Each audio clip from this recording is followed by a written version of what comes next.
Il y a plusieurs femmes ici dans les maisons. Il y a eu un incendie dans le quartier. Voilà, donc elles ont eu leur maison brûlée avec tout ce qui est dedans. Donc bon, là même on parle de projet, mais il y a d'abord même le besoin de se loger d'abord, manger, se vêtir, puisque bon, il y a plusieurs qui n'étaient pas là, qui étaient sortis, donc elles sont revenues. Il y a vraiment, donc elles n'ont plus rien. Tout a brûlé, tout a brûlé. Ce jour-là, le mercredi passé, on est parti.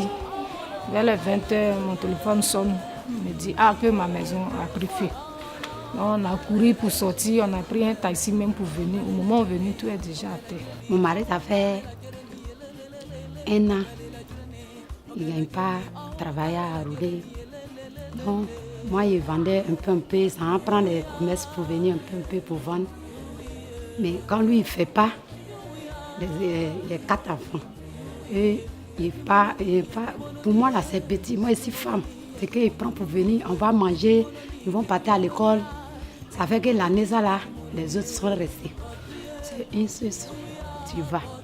Les 3 là, ils sont restés. Ils ne peuvent plus partir encore. Au final, il n'y a rien. Il n'y a rien qu'il veut pousser un peu. C'est un qui vient, il gagne au moins 1000 francs, 100 francs. Il me dit, on perd ça là-bas. Il peut lui donner et puis nous, on reste là. J'ai un enfant, il va à l'école, il va 4e. Il va André Marou. Présentement, où je parle, à cause de 30 000, on paie 120 000 par mois et par an. Mais quand avant cette année, l'école a commencé, j'étais malade. Donc, compte tenu de son transport, j'ai fait 1350 par jour. Dans son transport, comme je ne travaille pas, je ne fais rien, j'étais malade. Ça fait que son secrétaire était rentré dans le transport. Dans le transport, ça fait qu'aujourd'hui, il se trouve à la maison. Il ne va pas à l'école. La chaîne de solidarité est partie d'où? Depuis petite, le projet d'aider les gens.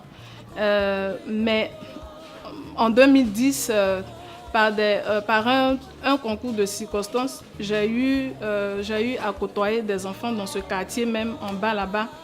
Et en côtoyant les enfants, j'ai côtoyé les parents et j'ai appris qu'il y avait des enfants qui n'allaient pas à l'école parce qu'ils avaient faim.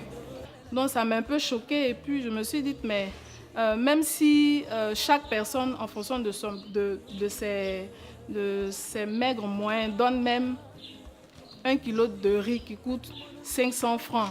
S'il y a 50 personnes qui donnent 1 kilo de riz, ça fait 50 kilos de riz, on peut les redistribuer. Moi, je m'appelle Boto Clarisse. Voilà mon mari qui est assis là-bas. Ça fait 7 ans aujourd'hui. Il est malade. On est dans 8 ans même. En tout cas, on a fait les enfants. Mais il n'y a pas moyen. Les enfants vont à l'école, mais quand il est malade là, les enfants sont assis. Il ne partent plus à l'école. C'est débrouillé comme ça. Moi aussi, avant, il venait au charbon. Mais quand le temps est devenu chaud, le charbon là, quand il vend là, pour m'en sortir là, c'est pas trop ça, ça me fatigue. Donc, ils sont assis. C'est dans le temps là même là. Mais je m'a pris fait tout cela hier encore. On est resté 0 même. C'est pas comment il faut faire.